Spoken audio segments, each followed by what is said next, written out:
জেগে উঠেছে ১২,০০০ বছরের ঘুমন্ত আগ্নেয়গিরি, যার বিস্ফোরণে ছুটে যাওয়া ধোঁয়া ও ছাই আকাশে উঠেছে প্রায় ১৪ কিলোমিটার পর্যন্ত।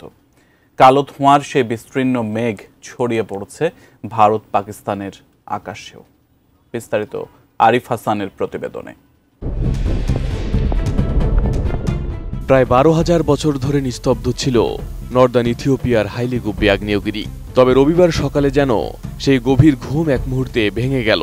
আদ্দিস আবাবা থেকে প্রায় ৮০০ কিলোমিটার উত্তর পূর্বে অবস্থিত এই আগ্নেয়গিরি কয়েক ঘন্টা ধরে ভয়ঙ্কর বিস্ফোরণে অগ্নিশিখায় উদ্ভাসিত হল।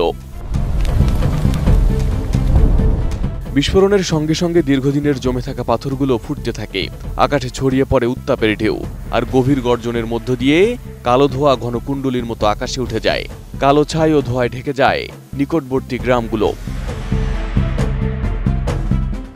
Toulouse volcanic ash advisory centre জানিয়েছে, বিস্ফোরণের ধোঁয়া ও ছাই আকাশে প্রায় ১৪ কিলোমিটার অর্থাৎ ৯ মাইল পর্যন্ত উঠে গেছে।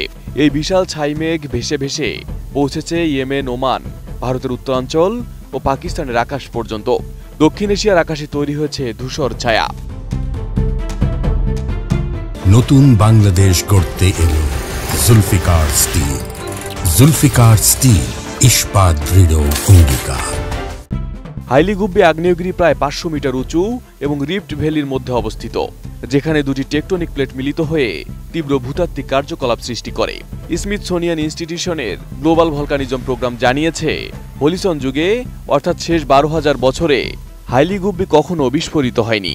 মিশিগান টেকনোলজিক্যাল ইউনিভার্সিটির আগ্নেয়গিরি বিশেষজ্ঞ সাইমন কার্নো নিশ্চিত করেছেন, এমন দীর্ঘ সময় নিস্তব্ধ থাকা আগ্নেয়গিরি হঠাৎ সক্রিয় হওয়া অত্যন্ত বিরল ঘটনা।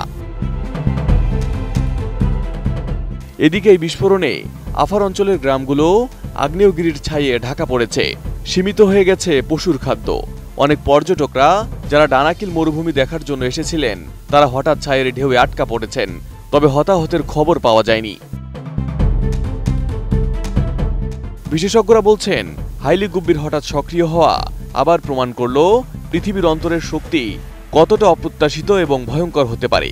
১২,০০০ বছরের ঘুম ভেঙে এই আগ্নেয়গিরি যেন মনে করিয়ে দিচ্ছে, প্রকৃতির সঙ্গে কখনোই কোনো কিছুর তুলনা হয় না এবং যে কোনো মুহূর্তেই পৃথিবীর শান্তি কাঁপাতে পারে ভূগর্ভে জমে থাকা শক্তি। Arif Hasan, ATN news.